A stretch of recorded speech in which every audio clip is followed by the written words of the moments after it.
Thank you all for coming out to our Black History program. At this time, we'll get started.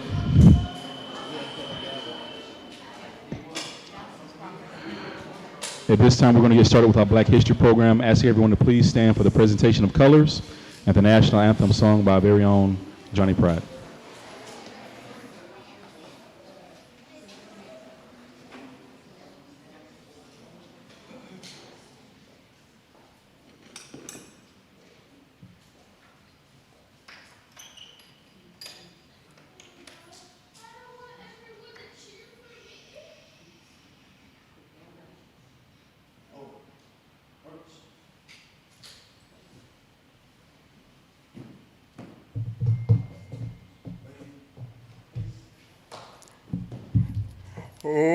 Oh, say, can you see by the dawn's early light what so proudly we hailed at the twilight's last gleaming, whose broad stripes and bright stars through the perilous fight o'er the ramparts we watched, where so gallantly streaming in the Rockies.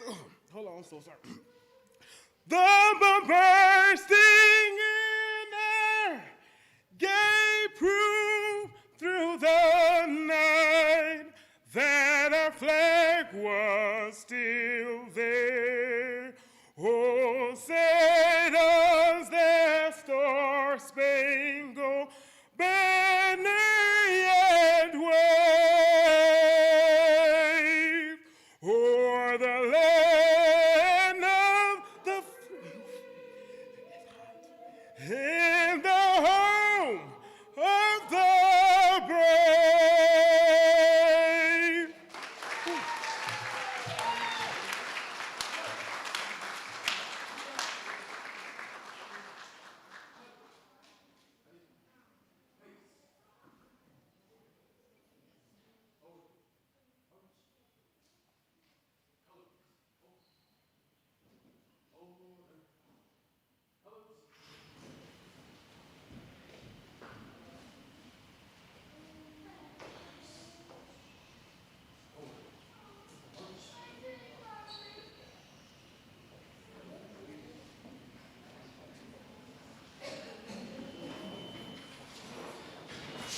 Thank you. You may be seated. At this time, we'll have remarks from our city manager, Vicki Gaynor.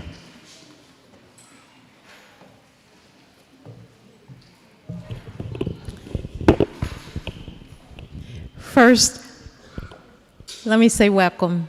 This is another great year. We've had our Black History celebration this entire month, and it's been wonderful.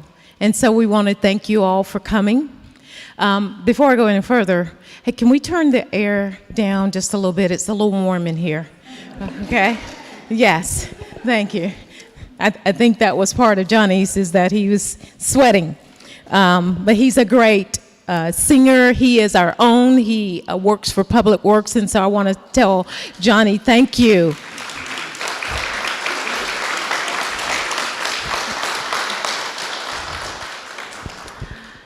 So every year we do this, and every year it gets better. And every year the youth of our town just amaze us in their paintings. And we just thank Deer Point Elementary School, Mowat Middle School. We thank Ashley Williams, and we thank Kiara Toti for pulling this together for us so that we can share their talents and the things that they do. I also would like to thank all of the organizations that set up today. That would be Alpha Kappa Alpha Sorority, the Gents also set up, and also we had some art from Mr. Leon Miller and some other art from our mayor, actually. And so, Mayor, with enough said, we're going to ask that you come join us. One of the things that I want you to know is that our commission judge the art that's here. And they did a very, very good job. Every single one of them came in and said how hard and difficult it was because they're all so good. You have the renderings of the highwaymen, and you also have the paintings of Clementine Hunter that we know are great artists within their own time. So first of all, I want everyone that attends Deer Point Elementary to first stand.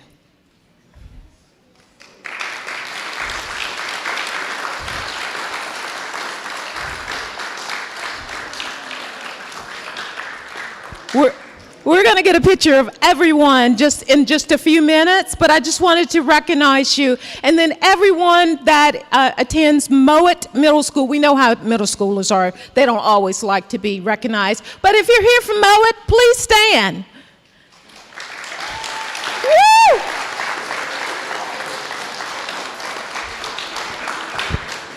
So the mayor and I are going to move on the other side because that's where the good stuff is. And I'm going to call out as the mayor will give you your award, and you'll take photos with the entire commission. So commissioners, if you don't mind, if you will just come stand, and after we call out the name of that individual, if you will come on this side, I'll call that out so that our youth can take photos with you. Thank you so very much.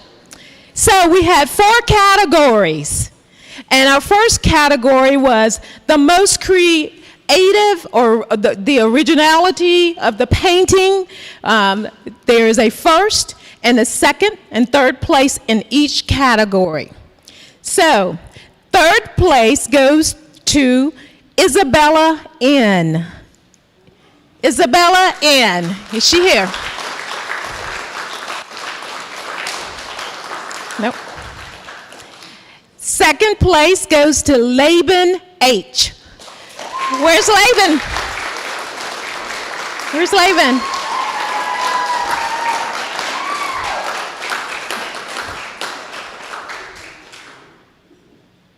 And then if we'll step back and take a picture with the entire commission, please.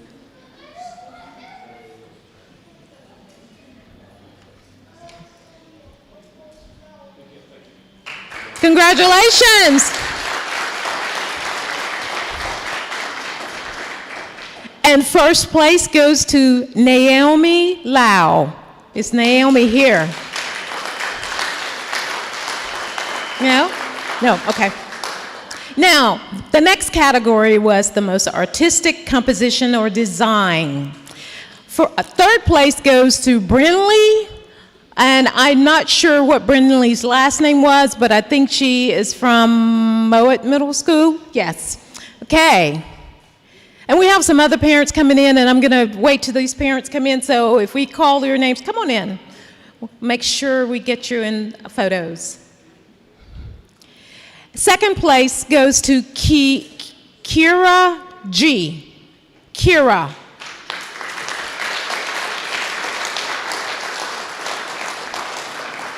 And first place goes to Laban H. Mama's sorry.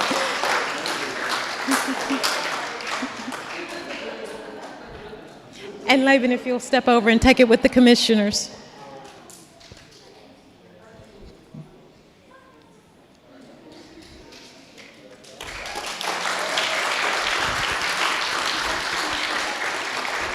The next category was the best use of art, medium, or craftsmanship. Third place goes to Layla B. Layla B.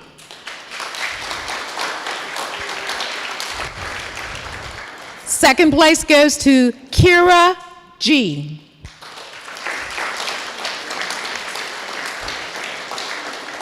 And I want you to know that these commissioners all judged very separately. They came at all different times.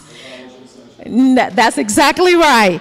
And first place goes to Laban H.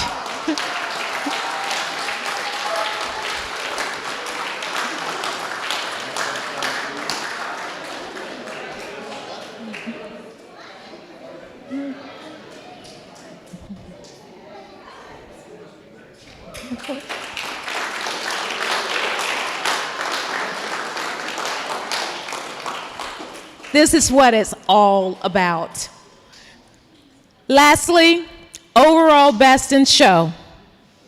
Third place goes to Isabella. She here? No? Okay. Second place goes to Naomi Lau.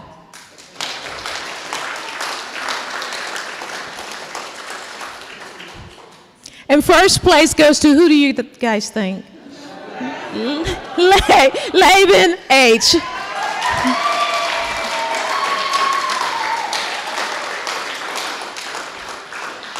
If we would have the art teacher from Mowat Middle School come join us, Miss Kiara Toti, up with the photo. Here she comes right here.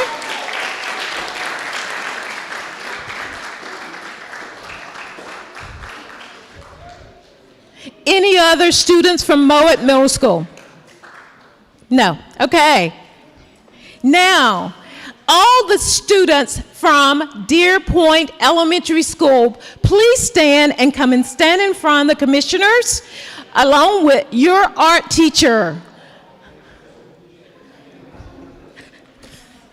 Is that?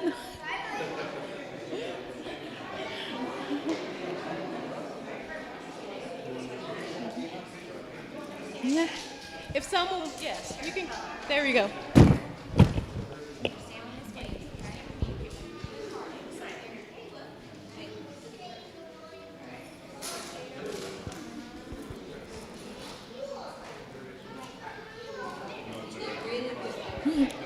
Okay, here we go. Couple of photos for parents. 1, 2, 3.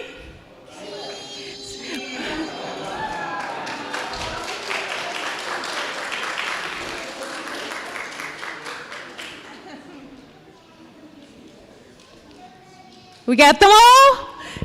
I think so. Thank you so very much for all the hard work you did. Okay? Teachers, if you will. I'm the winner of art. I'm the winner of art. Teachers, if you will, if you'll take the, hey. Teachers, if you will get the rest of the first, second, and third place ribbons. Art teachers, if you'll come and get those now, and you can give those to your students. I have a copy of those students. So if you'll come and get those, that would be great. Here you go. Yes. Yes, ma'am. Yes, ma'am. So someone asked what number was Laban. He was number 17. And so if you haven't had a chance to look at it, number 17 is right here. Yes.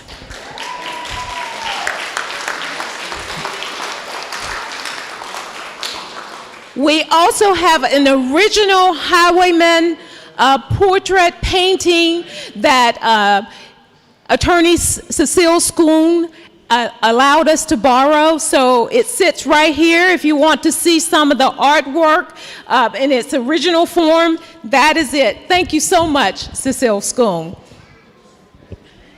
Mayor. Thank you, commissioners. Yes.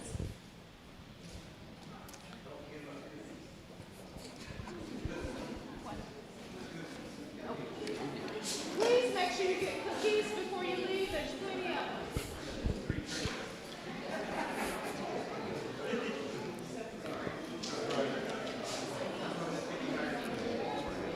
Okay. By way of introduction, I would like to read a proclamation for our speaker today. Whereas Colonel Celicia M. Nikki Mitchell is a native of Lynn Haven and attended Lynn Haven Elementary School, where she was one of the Lynn Haven Raiders for many years, including being named Miss Congeniality for the Lynn Haven Raiders. And whereas Colonel Mitchell went on to attend Mowat Middle School and eventually graduated from A. Crawford Mosley High School in 1994 with honors. And whereas Colonel Mitchell was commissioned in 1999 upon graduating from the United States Air Force Academy, after which she completed undergraduate air battle manager training at Tyndall Air Force Base here in Panama City, Florida, where she earned her air battle manager wings in 2002. And whereas Colonel Mitchell was assigned to the 963rd Airborne Air Control Squadron, Tinker Air Force Base, Oklahoma, where she served in Operation Noble Eagle and Operation Iraqi Freedom. And whereas Colonel Mitchell's next assignment was to the 728th Air Control Squadron, where she deployed again in support of Operation Iraqi Freedom, where during her active duty career, Colonel Mitchell served as an air weapons officer and air surveillance officer. And whereas, upon joining the North Carolina Air National Guard in 2009, Colonel Mitchell served as an air liaison officer and then changed careers to become the military personnel management officer prior to becoming the 145th Security Forces Squadron commander. And whereas Colonel Mitchell is now the Air National Guard advisor to the Secretary of the Air Force Manpower and Reserve Affairs Personnel Council, and serves as the board president of the Air Force Discharge Review Board, adjudicating over 300 cases per year. And whereas Colonel Mitchell has received many major awards and decorations, promotions, and other achievements over the years since 1999. Now, therefore, by the virtue and authority vested in me as mayor of the city of Lynn Haven, and on behalf of the City Commission and all citizens of Lynn Haven, I do hereby recognize and proclaim today as Colonel Mitchell Day. In witness whereof I do hereby set my hand and cause the seal of the city of Lynn Haven to be affixed this 22nd day of February 2022. Please let us welcome our speaker for today, Colonel Mitchell.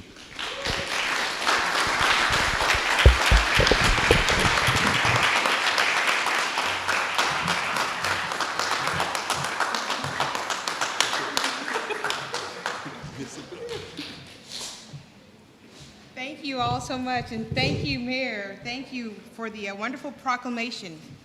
And I am so honored to be here. Thank you. So, welcome to you all for this wonderful day of celebration. Thank you for having me to celebrate Black History Month with you. I am so honored, just pleased. I'm honored to have Mosley High School's Honor Guard here. My brother served in the Honor Guard all 4 years, and I always admired the work that they do. And I'm just overjoyed at the artwork that the students here have provided. You know, as she stated, I also attended Mowat Middle School, so I am very proud of what you all have accomplished. All right, so the theme for this year's Black History Month is health and wellness. And you all know that health and wellness includes your physical health and it includes your mental health as well, right? But what I want to discuss with you is how health and wellness also includes understanding how nurturing our professional development ensures long-term success of our financial health. And that supports our ability to ensure our physical and mental health. And I'm going to do that by telling you my story of professional development. So to start with, I'm just going to give you a little bit about my background, and I know you've already heard it. So you know that I'm Colonel Nikki Mitchell from the North Carolina Air National Guard. And currently, I am the only Black female serving in the North Carolina Air National Guard. And you might ask, why am I in the North Carolina National Guard when I'm from right here in Florida, in Lynn Haven, right down the road? Okay, so I'll start at the beginning. I was raised right here in Lynn Haven, Florida. I attended Lynn Haven Elementary, and then I went to Mowat, and I graduated from Mosley High School. And then I left in 1999 to attend the United States Air Force Academy.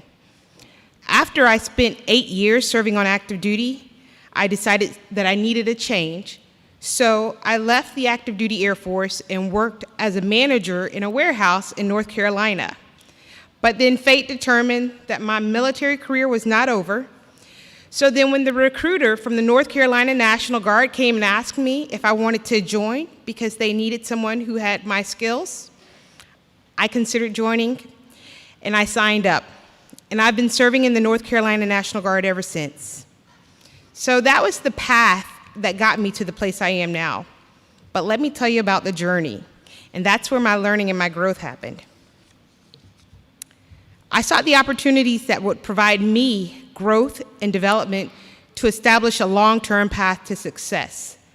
When I joined the Air Force, I did not see much representation of Black people, especially not Black women in the leadership roles. And this was so much the case that at the Air Force Academy, when the 5 African-American female cadets and I, when we sat around and we discussed what our possible future careers could be, none of us thought that it could be a career in the military. We didn't see the opportunity to have a long-term career because we just simply didn't see any representation. We saw very little representation of any minorities, and especially not minority women, in the leadership roles, in the ranks, higher ranks like colonel or even general. So we didn't know that that opportunity was available for us. Of course, we knew there were no legal barriers. All of the legal barriers had been removed to prevent us from reaching those ranks, but we didn't see the representation. So that barrier was a barrier of what we could see, what we could perceive, what we had the opportunity to lay our eyes on. And it prevented us from seeing ourselves from moving up in those ranks. So, from the time that I left the Air Force Academy and as I progressed through my career, I worked hard. And although I worked hard, I never felt that I was the smartest person in my group, so it was my work ethic. My work ethic was the equalizer for my performance so that I could rival the performance of my peers.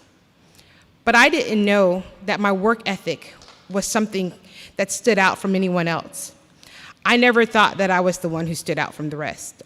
I always thought that I was playing catch up.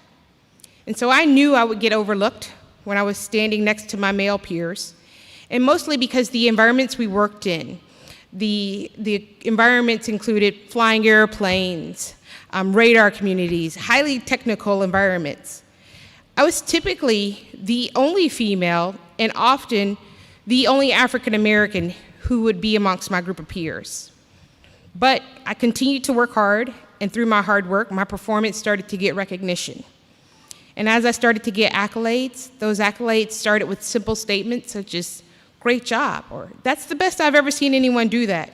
And eventually, I got rewarded as Officer of the Quarter, and once I even earned the title of Air Force Times Member of the Year. But I never let the accolades slow down my work. I knew that I always had to work hard because yesterday's success would never allow me to meet tomorrow's challenges. And that's how I met my mentor. He selected me for a job where I was the best qualified applicant. He ignored criticism from the other people in our leadership who decided that maybe selecting a Black female went against the established norms of anyone who had worked in our state headquarters. But my mentor, he let me know that I had the potential to reach the rank of colonel, and maybe even general if I stay the course. He was the first Black brigadier general that I had ever met in my Air Force career. And he was also the first person to let me know that I was capable to reach further than where I currently was. I knew I had to put in the work, but I didn't know there were opportunities to make sure that my hard work would result in promotions. And so the lack of opportunities and the lack of exposures, that's the heart of what I want to get at about what can prevent our professional growth. And that's the message that I want to share with you about my journey. I worked hard. I spent extra time and energy and effort to get the job done right, even when I didn't see that there was a path for me to succeed. But through the grace of God, He kept putting people in my life who opened the doors for the opportunities that I was able to walk through. And now that I've gotten this opportunity, it's up to me to ensure that I do the same for anyone who comes behind me. And it's up to each one of us to make sure that we provide opportunities for those people who are coming behind us. And when it's in our power, we have to make sure that we open the doors for the people who are out there working hard and getting the work done. And we have to make sure that we don't overlook anyone who's willing to put in the work to succeed, the work to achieve success. And regardless of what your position is, if you're not in the position to open the door, then it's up to you to be the representation that can encourage others. I did the work to get to where I am, but I'm not the first one to do so. And just to quote our Chief of Staff of the Air Force, General Charles Q. Brown, he said, "I'm not the first person to be qualified for my position, but I'm the first person who looks like me to be given the opportunity." And so now that I've walked through the door of opportunity, it's incumbent upon me to keep it open. And I hope to widen its narrow opening so that seeing a black female colonel doesn't remain a rare sight, and it's never a new thing for anyone. Right now in the Air Force, there are about 100 African American female colonels, and there's about 330,000 people in the Air Force who serve. So about less than 0.5% of those people who serve now are black female colonels. So there's some work to do so that we can normalize diversity in our leadership ranks. And the beauty of diversity is that it makes us better as a country. It strengthens our opportunity to be the leader in the world. So I know that I owe a debt of gratitude to the men and women who blaze the path that I walk on. And it's my charge, and it's our charge, to continue to blaze that path. And we all know people should be valued based on their merits, their capabilities, and their potential. And I am appreciative of the fact that I was given that consideration. And that's why I'm able to stand here before you, not as an extraordinary person, but an ordinary person who's striving for extraordinary results. And I will continue to work hard so that I can be the representation that the next person needs to see, so that whoever is out there with determination and fortitude, that they could become the next colonel from Lynn Haven, Florida. And in closing, I just want to remind us, we have to continue to take care of ourselves. We take care of ourselves to ensure we're physically and mentally healthy. And then we also have to include steps that lead to financial and professional health. And professional development will contribute to our financial health. And in our professional development, we have to be the representation of diversity and equality in leadership. And as leaders, we need to continue to provide opportunities for those who work hard and for those who have the skills for those opportunities that should be out there. These are the efforts that will allow us to stay healthy in our endeavors, in our professional growth, so that our work can lead to success, just as the work that I've put in allows me to stand before you here today as Colonel Nikki Mitchell. Thank you.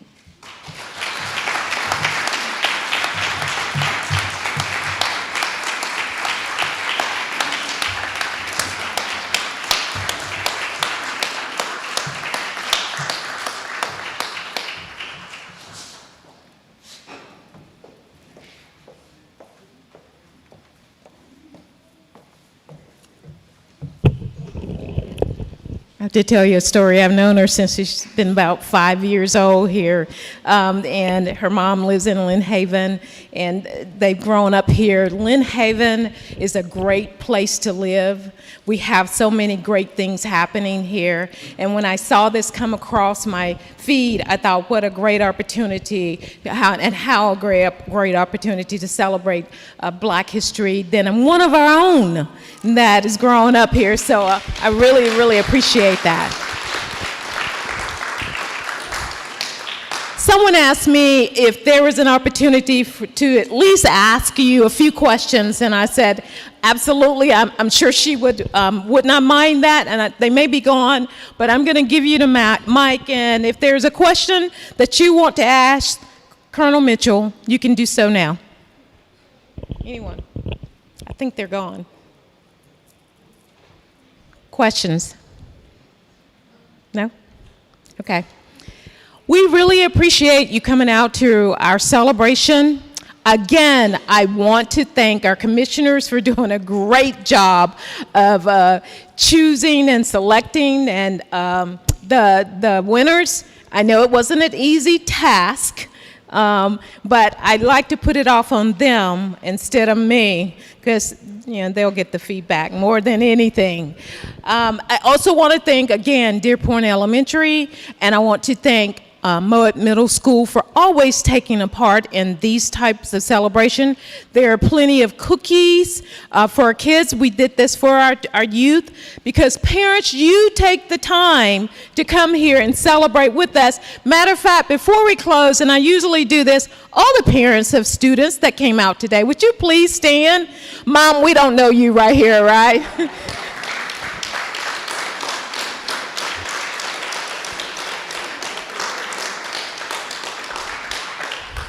I encourage you, if you have not seen the art hanging on the wall, please take the time to do so.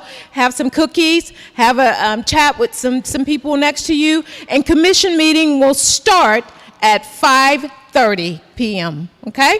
Have a great day, and thank you so very much.